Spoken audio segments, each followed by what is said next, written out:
Hello, all. We're going to have a good talk today.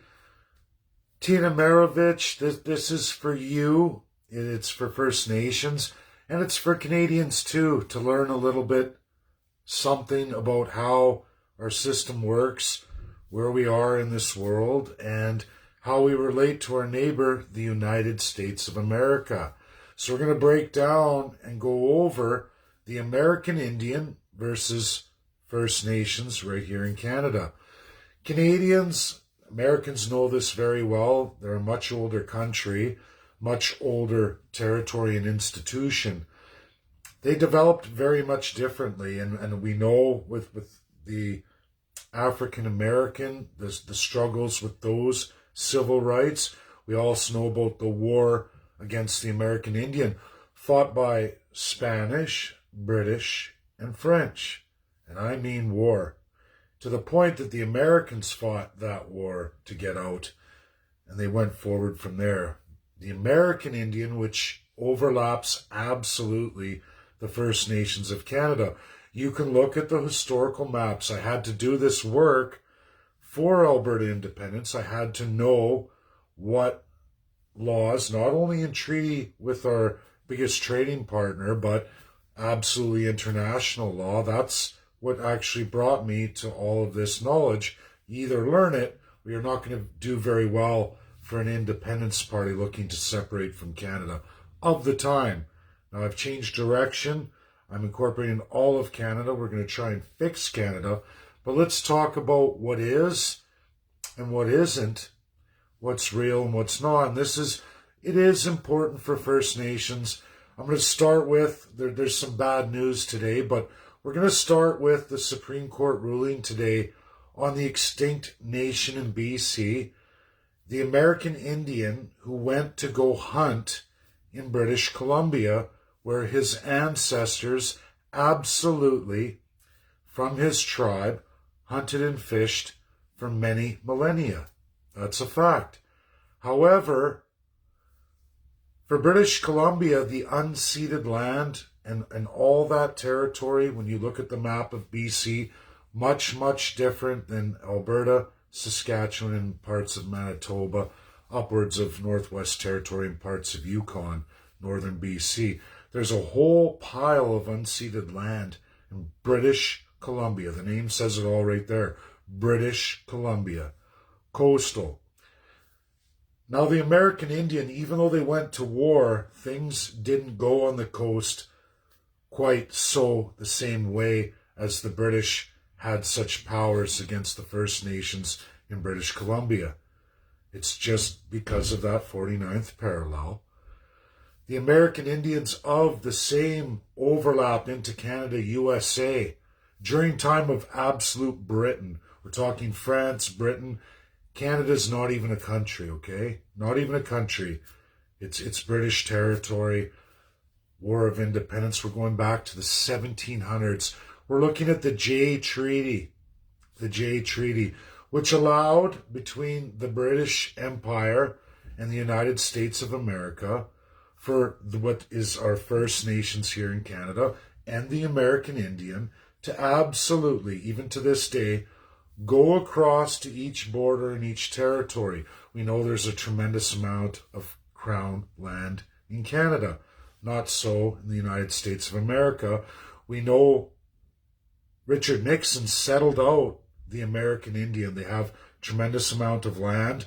And when we get into BC, Saskatchewan border, when you start to go down, you see the massive settlement for the American Indian.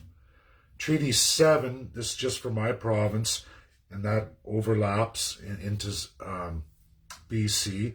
And then there's the extinction where there's nothing, because the British drove them out, wiped out those First Nations, chased them into my province, Alberta. It's sad, it's the story, but the tribe in Washington, you go down south, they're still alive and well today. They've been going up and down for many, many years. They hunt, fish, trap, do all that stuff. And did you all know, I don't know if First Nations know this, I'm sure some chiefs do, I'm fairly absolutely certain that Treaty 7, more than is fully aware of this in Alberta. I don't know the status of British Columbia. I haven't looked into that detail. But they go back and forth. There's never been an issue. They trade, they hunt, fish, they do all that. Nobody would ever make an issue of it. But an American Indian came up to his ancestral lands. Not really an issue, except for BC starts developing. He got caught hunting. They said, sorry, you have no status. It went to court. They battled with him. However, Americans came forward. Our Supreme Court had to look at what are the laws of those real people. What were the agreements with Britain and the United States of America? Are you guys all ready for this? Almost 100 years before Canada even became a country. That's the claim that this individual has. You extinct my people in British Columbia, but we're not extinct in Washington, D.C. America made an agreement, the United States of America made an agreement that American Indians can hunt and fish through these territories. Through the Jay Treaty, they can travel to and from Canada. No passports, nothing. Nothing. Treaty 7 for sure in Alberta. I can guarantee this for a fact. Enjoys this. American Indians enjoy that. And nobody's ever had an issue. It's never been an issue. That's the law of the United States. Our Supreme Court got a royal education from a P5 member of the United States of America. That is why the Supreme Court had to rule, or you're going to be going against the United States of America. Believe it or not, the American Indian enjoys 500 times more than the absolute First Nation. When I say that, people of treaty or people of historical First Nation status, meaning that 100% blood, whether they've been thinned down through intermarriage and all of that as years go by. But those with those roots, that's the story. That's reality. You can look it up. Jay Treaty, hunting, fishing rights of the American Indian. And the Jay Treaty through Canada to the United States of America. Almost 100 years older than the country we call Canada. 100 years older, regardless of the atrocities committed in Canada, whether that was by a colonial power or latter. That's the truth. That's the truth. So I hope that helps everybody, First Nations too. That's where your settlement comes from. You can thank the United States of America for that. And, well, obviously the legal team that brought all that forward. The second thing we're going to get into is bad news. Really bad news. The national chief, Perry Bellegarde, he decided UNDRIP's the way to go, C-15, regardless of all the First Nation chiefs across Canada, regardless of how reserves feel about it.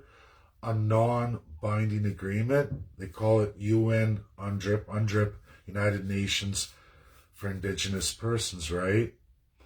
Unfortunately, it's a non-binding agreement, meaning it's not to be pursued as international law, but countries who sign now have the absolute authority, each local government, which is i.e. Canada, to administer that any way they like. First Nations are crying out. I've already seen APTN News. Again, thank you. Thank you, Tina. Thank you very much. I went into that too. We both saw our comments. I saw all the First Nations commenting. It's a beautiful thing. There's so many woke First Nations persons.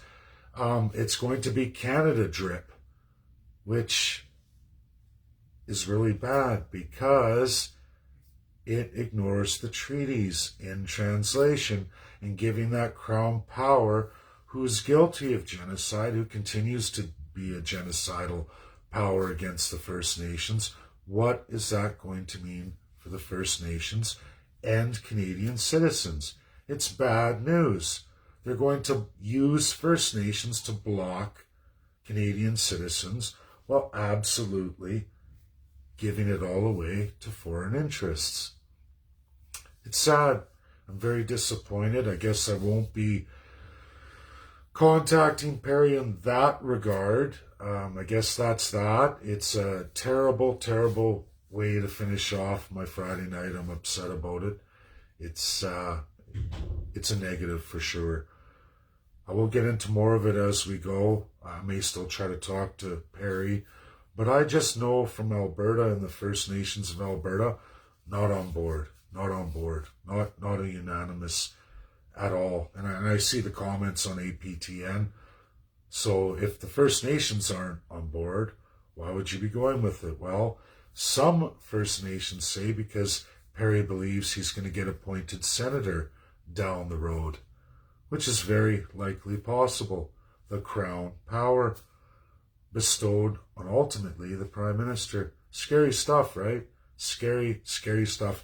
In the United States of America, we look at the African American story, and in the slave times, the term of the house Negro, I'm not going to say it, I'm a white guy, you know what'll happen if I go through it.